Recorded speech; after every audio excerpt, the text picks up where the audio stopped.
hari Senin kami baru check out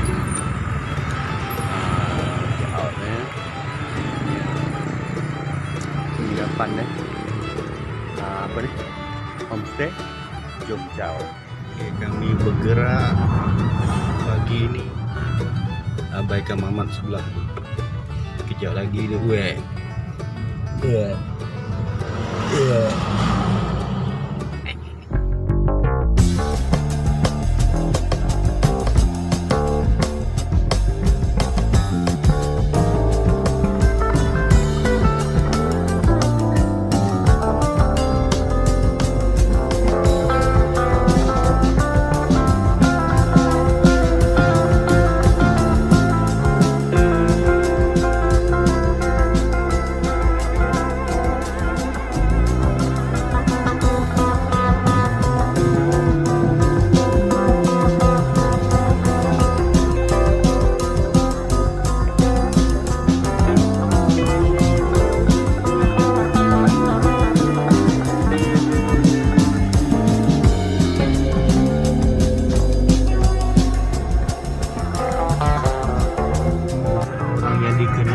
Dah jumpa.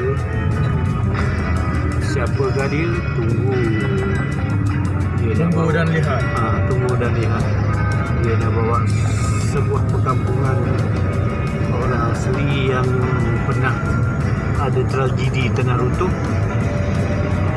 Kampung tu ialah Kampung Sungai Ruil. Okay, jom.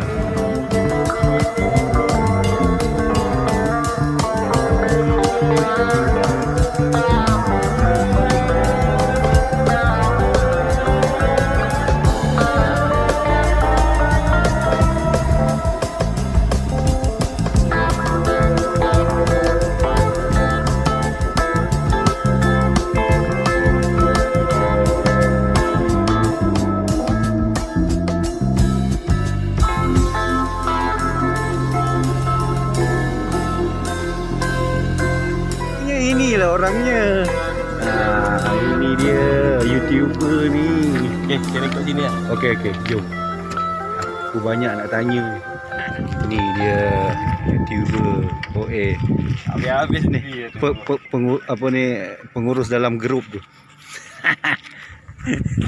Jom, tengok. Tengok mana? Nak tengok dari atas dapur Sungai Ruil, nampak? Jom. Kita terjah.